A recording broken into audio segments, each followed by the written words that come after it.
오늘 밤에도 하나님의 은혜가 저와 여러분에게 함께하기를 기원합니다. 오늘부터 열왕기 상을 읽습니다. 열왕기는 왕들의 역사를 기록한 성경입니다. 이스라엘의 1대 왕은 누구냐면 사울입니다. 2대 왕은 누구죠? 다윗입니다. 사울과 다윗의 역사는 어디서 봤지요? 앞에 있는 사무엘 상하에서 봤습니다. 열왕기 상하는 그 다음 왕 3대 왕 솔로몬부터 시작해서 이스라엘이 남북으로 쪼개지고 멸망하기까지의 역사입니다. 근데 그냥 이렇게만 설명을 들으면 그냥 이스라엘 왕들의 역사고 이스라엘이라는 나라의 역사로만 보일 수가 있습니다. 하지만 이게 다 뭐예요? 성경의 말씀이잖아요. 왕들과 이스라엘의 역사를 통해서 하나님께서 역사 가운데 무슨 일을 하시는지를 우리는 봐야 됩니다. 인류의 역사는 그냥 역사가 아닙니다. 어떤 역사냐면 죄인을 구원하는 하나님의 역사입니다. 하나님께서 천지를 창조하셨습니다. 이 세상에 하나님께서 창조하지 않으신 것은 아무것도 없습니다. 그리고 이 세상 만물은 전부 다 하나님께서 정하신 법도와 질서에 순종합니다. 예를 들면 물은 위에서 아래로 흐릅니다. 불은 아래에서 위로 타오릅니다. 물고기는 물에서만 삽니다. 동물은 땅에서 삽니다. 하나님께서 정하신 그 법도와 질서에 순종하며 살아갑니다. 그렇게 할 때 살 수 있습니다. 사람은 어떨까요? 사람도 똑같습니다. 사람도 하나님께서 정하신 법도와 질서에 순종해야 합니다. 그렇게 할 때 살 수 있고, 그렇게 할 때 하나님께서 우리에게 주고자 하시는 모든 것을 받고 누릴 수가 있습니다. 그런데 하나님께서는 사람에게 다른 생명체와는 다르게 특별한 한 가지를 주셨습니다. 이게 뭐냐면 선택할 수 있는 자유의지를 주셨습니다. 쉽게 말해 하나님께서 말씀하시면 그 말씀을 듣고 순종할 것인가, 불순종할 것인가를 선택할 수 있게 하셨습니다. 그리고 놀랍게도 사람은 하나님 말씀을 받고 순종할 거냐, 순종하지 않을 거냐 가운데 뭘 선택했죠? 순종하지 않는 것을 선택했습니다. 하나님의 법도와 질서를 따라 살기를 거부했습니다. 하나님을 인정하지 않았고 그리고 하나님을 떠났습니다. 이걸 뭐라고 하죠? 이걸 죄라고 합니다.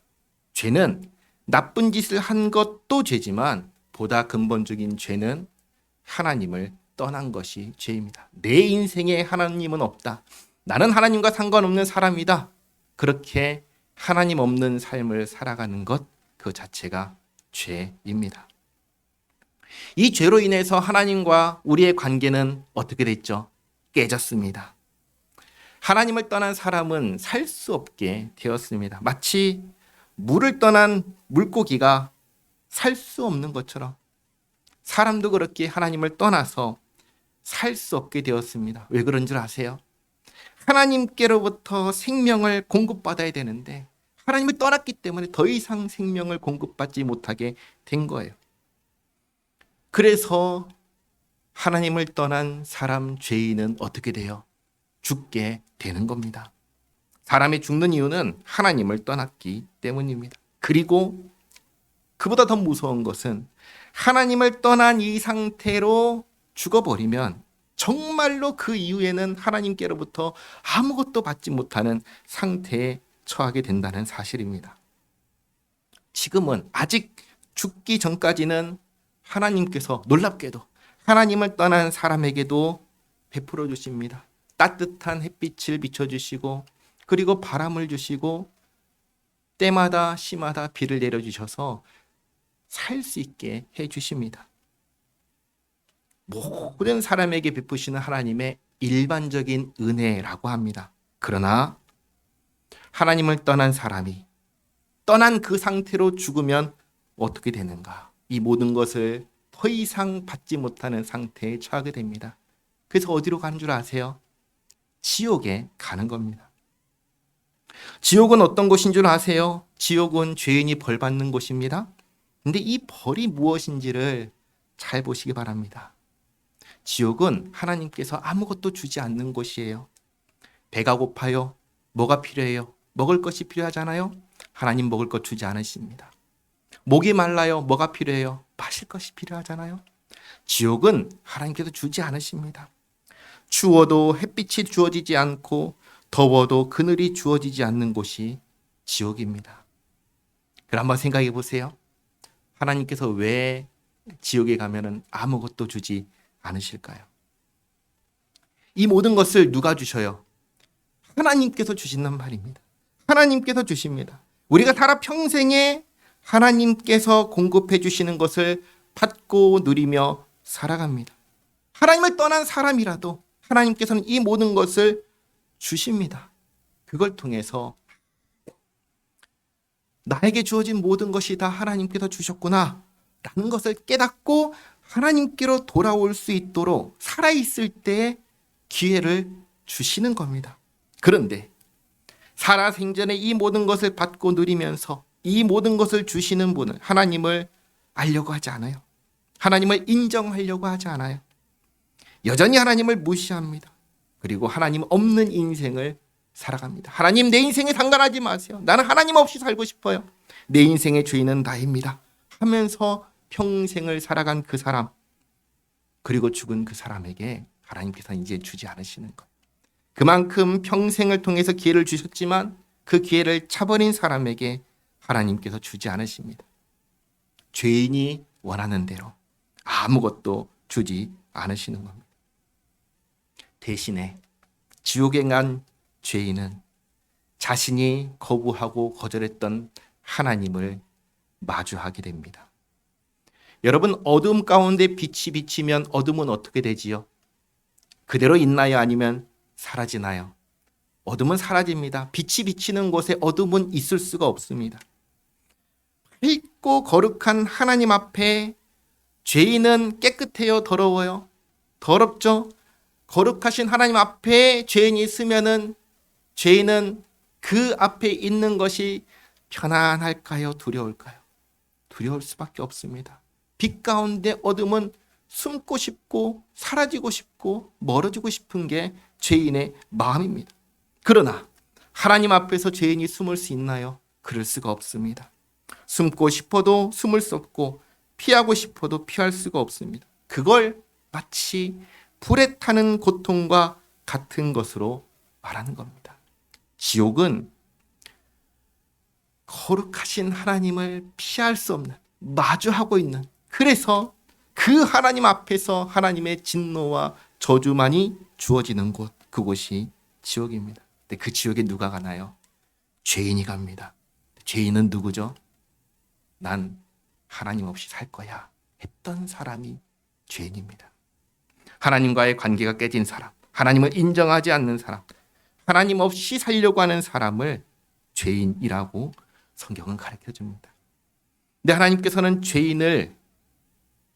죄인이 원하는 대로 하나님 없는 인생을 원했으니까 이제 하나님께서 아무것도 주지 않겠다 하실 수 있습니다. 하나님은 죄인을 벌하실 수 있습니다. 하나님은 공정한 재판관으로서 죄인이 행한 대로 벌하시면 끝납니다.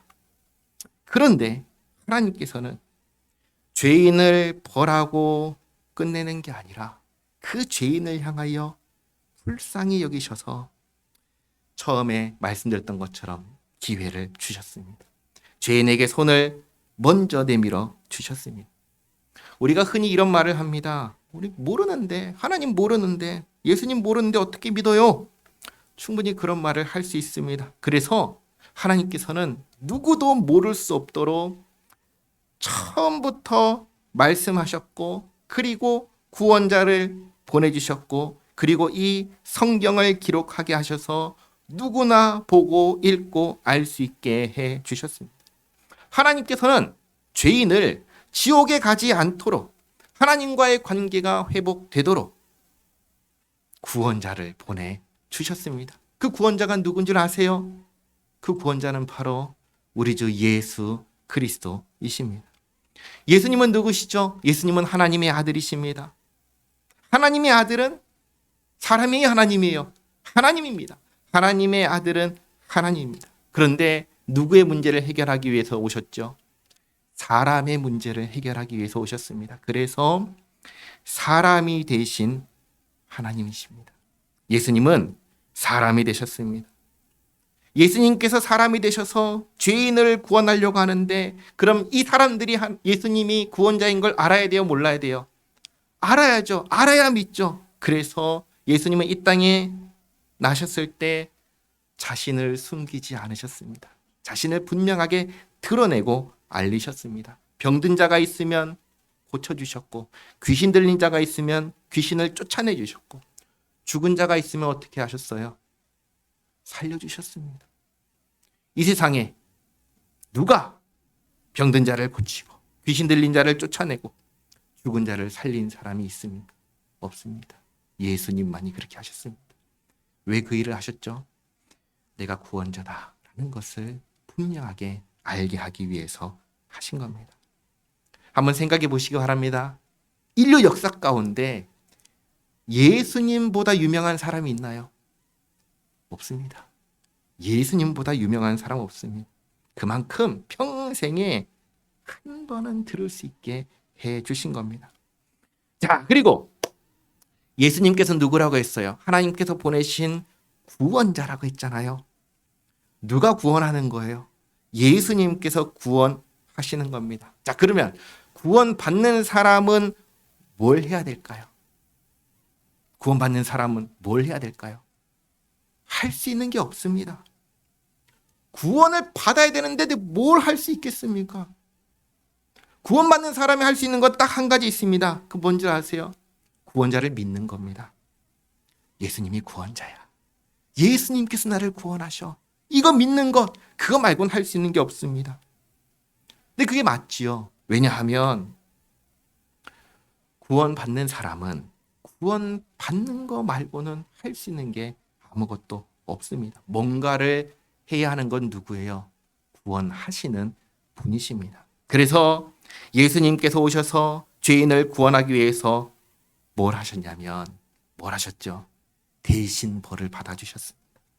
죄인이 받아야 할 지옥의 형벌을 대신 받으시고, 그리고 하나님께 불순종한 죄인을 대신하여 하나님께 순종하셨습니다. 하나님께서는 이 구원의 모든 일을 이루신 예수님, 그 예수님을 믿는 자는 누구든지 용서하겠다. 지옥에 가지 않게 하겠다. 나와의 관계를 회복시켜 주겠다. 살려주겠다. 라고 하셨습니다. 나눠드린 종이를 보면은 로마서 10장 13절 말씀이 있을 거예요. 같이 한번 읽겠습니다. 누구든지 주의 이름을 부르는 자는 구원을 받으리라. 아멘. 하나님께서는 누구든지 예수님을 믿으면 어떻게 한다고 하셨어요? 구원한다고 하셨습니다. 우리 하나님은 약속하시면 지키실까요? 안 지키실까요? 지키십니다. 그래서 믿을 수가 있는 겁니다.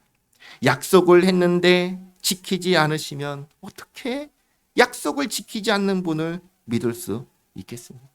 약속하고 지키시니까 믿을 수 있는 것. 그래서 우리들은 전부 다 하나님의 이 약속의 말씀을 따라서 누구의 이름을 부르는 사람들인 줄 아세요? 예수님의 이름을 부르는 사람들입니다. 우리는 예수님을 믿고 의지하는 사람들입니다. 그럼 어떤 사람이 이런 질문을 또 합니다. 목사님, 근데 제가 제대로 믿고 있는지 잘 모르겠어요. 이 질문을 합니다. 할 수 있잖아요. 그렇죠? 나는 지금 제대로 믿는 것인가? 제대로 믿는 것이 뭔지 말씀드리겠습니다. 제대로 믿는다는 것은 이런 겁니다. 예수님께서 나를 구원하실 분으로 알고 내 모든 일에 이렇게 말하는 사람입니다. 예수님 도와주세요. 예수님 도와주세요. 무슨 일이 생기면 누굴 찾아요? 예수님 찾는 겁니다. 좋은 일이 생기면 어떻게 해요? 예수님 감사합니다. 힘들고 어려운 일이 생기면 어떻게 해요? 예수님 도와주세요. 그게 예수님을 믿는 믿음입니다. 하나님께서는 우리에게 복잡하게 믿으라고 하지 않으셨습니다. 어린 아이들처럼 믿으라고 하셨습니다. 마태복음 18장 3절 말씀 같이 한번 읽어보겠습니다. 이르시되 진실로 너희에게 이르노니 너희가 돌이켜 어린 아이들과 같이 되지 아니하면 결단코 천국에 들어가지 못하리라. 아멘. 그냥 애들처럼 믿으라고 하셨습니다. 그걸 많이 알아야 되고 복잡하게 생각해야 되고 아니요, 그런 거 다 필요 없고 애들처럼 믿어라. 그러면 된다. 그래도 어떤 사람을, 어떤 존재를 믿으려면 최소한 믿을 만한 증거가 있어야 되지 않습니까? 말할 수 있습니다. 그래서 하나님께서 역사 속에서 계속해서 말씀하시고 이루시는 것을 보여주셨고 그것을 기록해서 성경을 통해서 우리가 보게 해주신 겁니다. 오늘부터 읽는 열왕기 상하도 마찬가지입니다. 1절에 나오는 다윗을 통해 다윗의 후손으로 구원자를 보내겠다 말씀하셨습니다. 그리고 다윗의 후손들이, 다윗은 왕이니까 그 후손들도 다 뭐가 되겠어요? 왕이 되겠잖아요. 그 왕들이 어떻게 나라를 다스리고 그 가운데 하나님께서 무슨 일을 하시는지를 보여주시고 기록하게 하신 게 바로 이 성경인 것입니다. 그러니까 그래도 우리가 믿을 만한 최소한의 증거는 있어야 되지 않습니까? 라고 할 때 증거가 있다는 겁니다. 그 증거가 뭐냐? 역사라는 겁니다. 그래서 우리는 하나님께서 이 모든 일을 이루신 역사를 뭐라고 부르냐면 구속사라고 부릅니다. 구속사. 구속사란 하나님께서 구원을 이루시는 역사를 말합니다. 예수 믿는 우리에게 역사는 구속사입니다. 예수를 믿지 않는 사람에게 인류 역사는 뭐예요? 그냥 역사입니다. 아주 다르죠. 예수님을 믿는 우리들에게 역사는 우리를 구원하기 위하여 일하시는 하나님의 구원의 역사입니다. 이것을 기억하시기 바랍니다. 역사가 증거입니다. 자, 그래. 이제 1장을 보겠습니다. 1절 말씀 보시면 이렇게 시작을 합니다. 다윗 왕의 나이가 많아 늙으니 이불을 덮어도 따뜻하지 아니한지라. 그의 시종들이 왕께 아뢰되 우리 주 왕을 위하여 젊은 처녀 하나를 구하여 그로 왕을 받들어 모시게 하고 왕의 품에 누워 우리 주 왕으로 따뜻하시게 하리이다 하고. 왕이 나이가 많고 늙고 병드니까 따뜻함, 온기를 느끼지 못하는 거예요. 왕이 추워하니까 따뜻하게 해줄 사람을 구합니다. 이스라엘 사방 영토 내에 아리따운 처녀를 구하던 중 수냄 여자 아비삭을 얻어 왕께 데려왔으니 이 처녀는 심히 아름다워 그가 왕을 받들어 시중들었으나 왕의 잠자리는 같이 하지 아니하였더라. 다윗이 왕입니다. 왕인데 나이가 많고 건강도 좋지 않습니다. 더 이상 왕으로서 다스릴 수가 없을 것만 같습니다. 이제는 그럼 어떻게 해야 돼요? 다음 왕을 세워야 되겠죠. 다윗이 다음 왕을 임명해야 됩니다. 그런데 다윗이 임명하기도 전에 내가 왕이 될 것 같아. 내가 왕이 될 거야 라고 생각한 사람이 있습니다. 누구냐면 아도니아라는 사람입니다. 5절 말씀 보시면 그때 핫깃의 아들 아도니아가 스스로 높여서 이르기를 내가 왕이 되리라 하고 자기를 위하여 병거와 기병과 호위병 50명을 준비하니 그는 압살론 다음에 태어난 자요. 역대상 3장 1절과 2절을 보시면 아도니아가 다윗의 넷째 아들이라는 것을 볼 수 있습니다. 첫째는 암논, 둘째는 다니엘이라고 있는데 성경에 다니엘이라는 이름이 안 나와요. 그래서 이 다니엘은 어떻게 됐냐? 일찍 죽었구나 추정을 합니다. 셋째가 압살롬인데 압살롬은 어떻게 죽었죠? 반역해서 죽었습니다. 그 다음이 아도니아입니다. 자, 그러면 한번 보세요.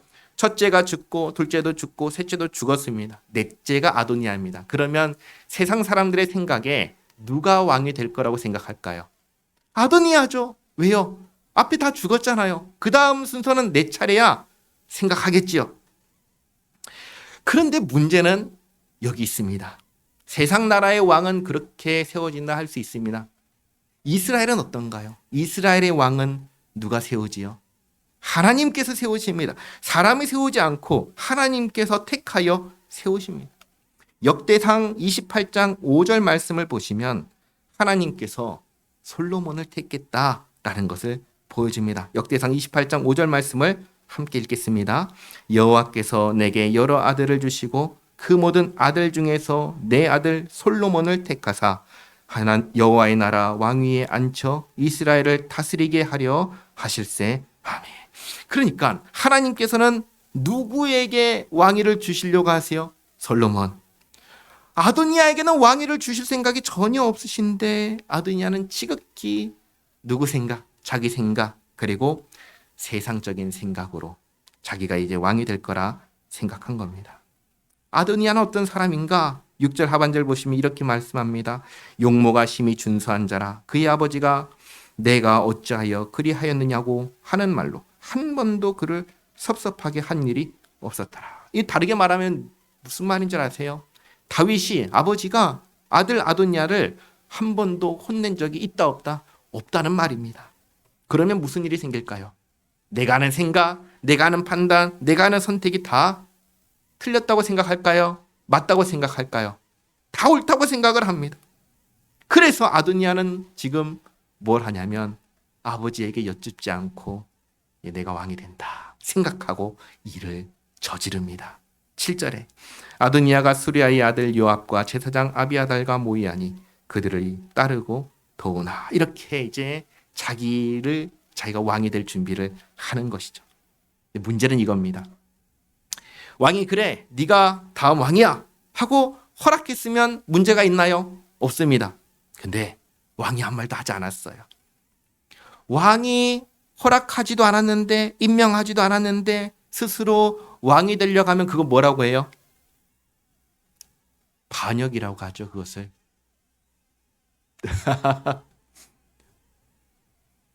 네.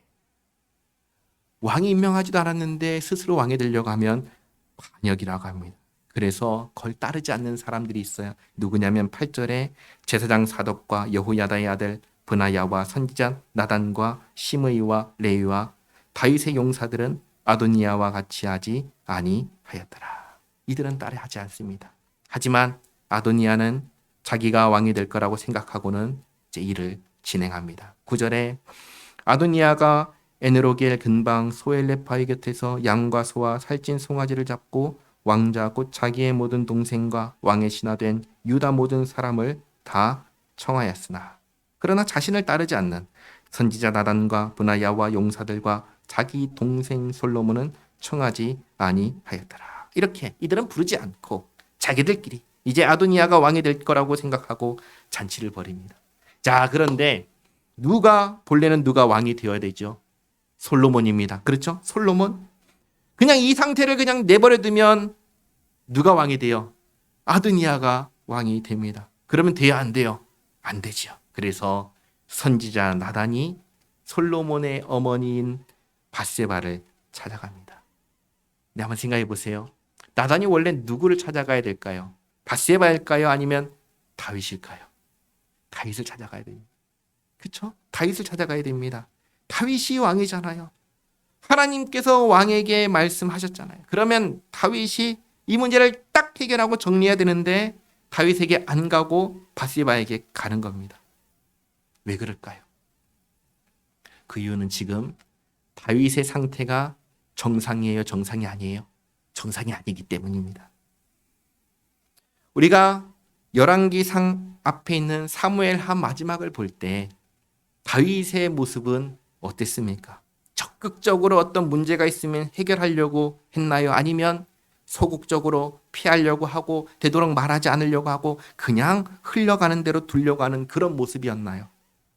소극적이고 자기 관여 안 하려고 하는 그런 모습이었습니다. 본래 다윗의 모습이 그랬나요? 그러지 않았습니다. 얼마나 용맹하고 얼마나 강인하고 백성들이 칭송하면서 좋아하는 그런 리더십을 가진 사람이었습니까? 바뀐 거예요. 왜 바뀌었지요? 다윗이 왜 바뀌었지요? 죄 때문이죠. 다윗이 밧세바를 범한 그 순간부터 다윗의 모든 삶은 내리막길을 달려갔습니다. 죄가 그렇게 만든 겁니다. 죄는 사람을 망칩니다. 죄를 범한 이후에 다윗은 예전과 같은 모습을 보이지 못합니다. 그리고 오늘 처음에 1절에 말씀하시는 것처럼 이제는 나이가 많아도 갈렙과 여호수아만 보세요. 얼마나 전쟁에 나가가지고 용맹하게 싸웠습니까? 나이가 많은 것이 문제가 아니라 기력이 없고 병든 겁니다.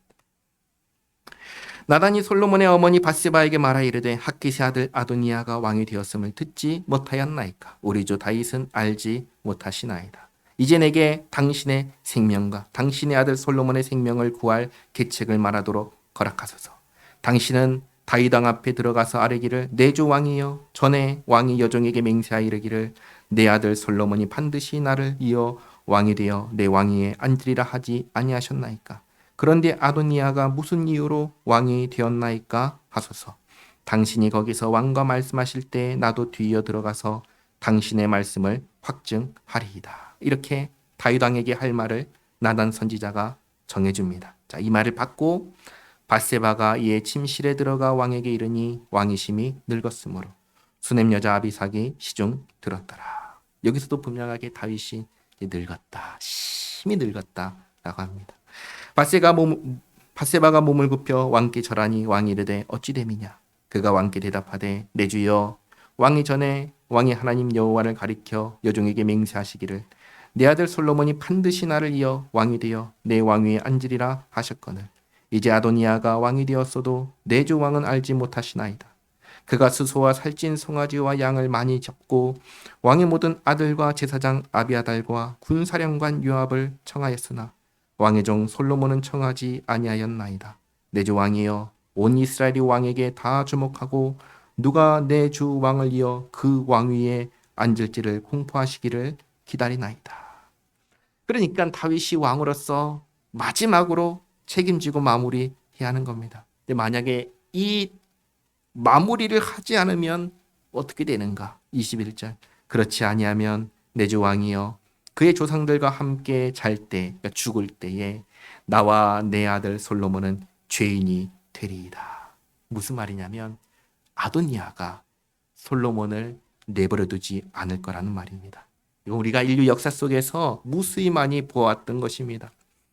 왕이 되면 자신의 정적이었던 사람들 다 어떻게 해요? 숙청을 했죠. 다 죽였습니다. 그 일이 일어날 거란 것. 하나님의 뜻이 아닌 인간적인 계산을 하고 있는 아도니아라면 충분히 이렇게 할 수 있다라고 한 겁니다. 자, 22절 바세바가 왕과 말할 때 선지자 나단이 들어온지라. 어떤 사람이 왕께 말하 이르되 선지자 나단이 여기 있나이다 하니 그가 왕 앞에 들어와서 얼굴을 땅에 대고 왕께 절하고. 선지자 나단은 젊었을 때부터 함께 했던 사람인데 그 사람이 들어왔는데 알아봐요? 못 알아봐요? 못 알아봐요.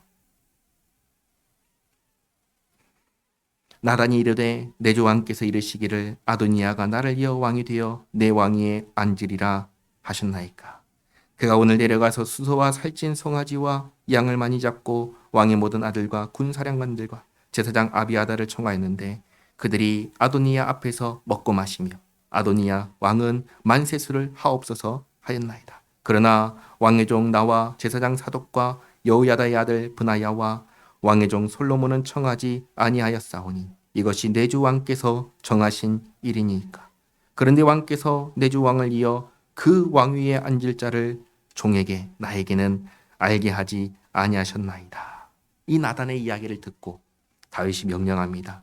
다윗이 명령하여 이르되 바세바를 내 앞으로 부르라 하매 그가 왕 앞에 들어가 그 앞에 서는지라. 왕이 이르되 내 생명을 모든 환난에서 구하신 여호와께서 살아계심을 두고 맹세하노라. 내가 이전에 이스라엘의 하나님 여호와를 가리켜 내게 맹세하여 이르기를 내 아들 솔로몬이 반드시 나를 이어 왕이 되고 나를 대신하여 내 왕위에 앉으리라 하였으니 내가 오늘 그대로 행하리라. 다윗이 이렇게 마지막으로 왕으로서 하나님의 뜻대로 솔로몬을 왕으로 세우라 명령합니다. 바세바가 얼굴을 땅에 대고 절하며 내 주 다윗 왕은 만세수를 하옵소서 하니라. 다윗 왕이 이르되 제사장 사독과 선지자 나단과 여호야다의 아들 브나야를 내 앞으로 부르라 하니 그들이 왕 앞에 이른지라. 왕이 그들에게 이르되 너희는 너희 주의 신하들을 데리고 내 아들 솔로몬을 내 노새에 태우고 기혼으로 인도하여 내려가고 기혼은 예루살렘 북쪽에 있는 샘이 있는 지역인데 이 예루살렘 성에 물을 공급하는 아주 중요한 지역입니다. 그곳으로 인도하여 내려가고 거기서 제사장 사독과 선지자 나단은 그에게 솔로몬에게 기름을 부어 이스라엘 왕으로 삼고 너희는 뿔나팔을 불며 솔로몬 왕은 만세수를 하옵소서 하고 그를 따라 올라오라. 그가 와서 내 왕위에 앉아 나를 대신하여 왕이 되리라. 내가 그를 세워 이스라엘과 유다의 통치자로 지명하였느니라. 여호야다의 아들 브나야가 왕께 대답하여 이르되 아멘. 내 주 왕의 하나님 여호와께서도 이렇게 말씀하시기를 원하오며 또 여호와께서 내 주 왕과 함께 계심같이 솔로몬과 함께 계셔서 그의 왕위를 내 주 다윗 왕의 왕위보다 더 크게 하시기를 원하나이다 하니라. 다윗보다 더 하나님께서 많은 풍성한 은혜를 베풀어 주시기를 이렇게 구합니다. 그리고 다윗 왕의 명령을 수행하려 합니다. 38절 제사장 사독과 선지자 나단과 여호야다의 아들 브나야와 그렛 사람과 블렛 사람이 내려가서 솔로몬을 다윗 왕의 노새에 태우고 인도하여 기온으로 가서 제사장 사독이 성막 가운데에서 기름 담은 뿔을 가져다가 솔로몬에게 기름을 부으니 이에 뿔나팔을 불고 모든 백성이 솔로몬 왕은 만세수를 하옵소서 하니라. 모든 백성이 그를 따라 올라와서 피리를 불며 크게 즐거워하므로 땅이 그들의 소리로 말미암아 갈라질 듯하니 아도니아와 그와 함께한 손님들이 먹기를 마칠 때에 다 들은지라. 요압이 뿔나팔 소리를 듣고 이르되 어찌하여 성읍 중에서 소리가 요란하냐 말할 때에 제사장 아비아달의 아들 요나단이 오는지라. 아도니아가 이르되 들어오라 너는 용사라 아름다운 소식을 가져오는도다. 요나단이 아도니아에게 대답하여 이르되 과연 우리 주 다윗 왕이 솔로몬을 왕으로 삼으셨나이다. 왕께서 제사장 사독과 선지자 나단과 여호야다의 아들 브나야와 그렛 사람과 블렛 사람을 솔로몬과 함께 보내셨는데 그들 무리가 왕의 노새에 솔로몬을 태워다가 제사장 사독과 선지자 나단이 기혼에서 기름을 부어 왕으로 삼고 무리가 그곳에서 올라오며 즐거워하므로 성읍이 진동하였나니 당신들에게 들린 소리가 이것이라.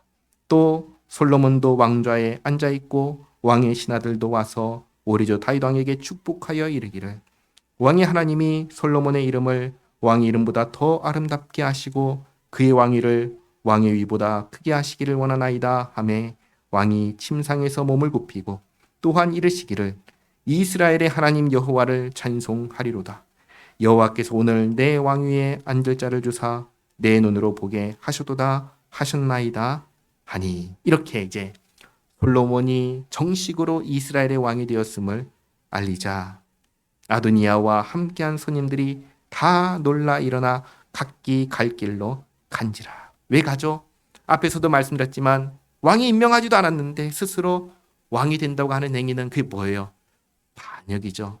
그래서 다들 그 말을 듣자마자 다 갈 길로 흩어집니다.